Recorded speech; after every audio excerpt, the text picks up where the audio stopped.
folks, I mentioned the Milwaukee Bucks, right? They played the Knicks 12 days ago, and they scored 146 points on the Knicks. Last night, Milwaukee scored 146 points against someone else, okay? The head coach of that team who Milwaukee scored 146 points on, that team, their head coach is a former Knicks draft pick, all right? A 94 Knicks draft pick right after that Knicks NBA Finals run, all right? He was drafted with Charlie Ward, and that first round pick for the Knicks in 94 was Monty Williams. He's the head coach of the Detroit Pistons, and folks, the Detroit Pistons now have lost 22 straight games. It might even be 23 straight games. Let me get this right. The Pistons, all right, at 2-24. They started off through their first three games with 2 wins and 1 loss. Today, on Sunday, December 17th, Detroit stands with 2 wins and 24 losses. They've lost their last 23 straight games. And what makes this even more remarkable, all right, is that the Pistons just gave Monty Williams the largest contract in NBA history for a head coach just this past summer. So this is Monty Williams' first season with the Pistons. They give him the biggest contract for any coach ever, and they've lost 23 straight games. They're only, I believe, 4 or 5 more losses away from having the longest losing streak in NBA history, okay? And by the way, the longest losing streak ever, all right, when LeBron James left, all right, Cleveland the first time, the 2010-11 season, that first season that LeBron was away from Cleveland, they set the NBA record in most losses ever. I mean, most losses straight, most consecutive losses. The Cavaliers did the year after LeBron left, which is another reason why LeBron is the greatest player ever, okay? He leaves teams, they fold. And in case you all don't know, all right, or forget, or don't want to acknowledge this, all right, when Michael Jordan retired, all right, in the fall of 93, which really allowed the Knicks that upcoming season to make the finals because they were never able to beat Jordan. With Jordan out of the way, the Knicks made the finals, the first finals I saw in my lifetime. But it was not, all right, it was not easy. The Knicks still almost lost to the Bulls without Michael Jordan, okay? Without him, all right?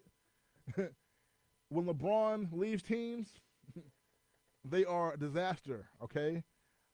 And that 93-94 Bulls team, Scottie Pippen, who, by the way, Michael Jordan never won one single playoff series in his life ever in his NBA career without Scottie Pippen. But Pippen won several without Michael, including this 93-94 season.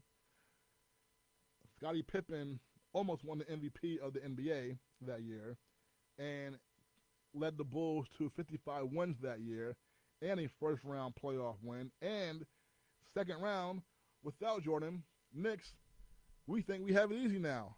Because the previous year, in 93, the spring of 93, Jordan and the Bulls, after the Knicks go up 2-0 in that Eastern Conference Finals, 2-0, the Knicks were the number 1 seed in the Eastern Conference that year, okay? The last season, the Knicks won 60 games in a season, all right? Go up 2-0 against the Bulls, needing 2 more wins to reach their first NBA Finals in what would have been 20 years in 93. And then the Bulls, they come back, win 4 straight, knock the Knicks out. Now Jordan's gone.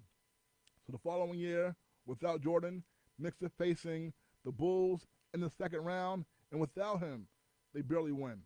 Took them 7 games, okay? And a controversial Game 5 call at the end that allowed Hubert Davis to make 2 free throws. A controversial, all right, call, and all that 7 games for the Knicks to win that series with no Jordan, okay? So that's just yes, one thing right there. But yeah, so but the Detroit Pistons, okay, they are on the verge of having the longest losing streak ever. And like I said, the Cavaliers without LeBron, they had the record. I believe that was 25 straight losses they had. And then about 2 years later, the Philadelphia 76ers and I believe the 2013-14 season lost one more game, all right, 26 straight, I believe it was, okay? So I believe that the longest losing streak in NBA history is 26 games, and yes, the Pistons are very close to breaking that record, all right? Monty Williams and the crew, and if the Pistons don't win another game, all right, the game where they could lose and set the all-time record for most losses consecutively would be against Brooklyn. So that's something that's coming up here in the next week, all right, to look out for, okay? But man, that is rough. And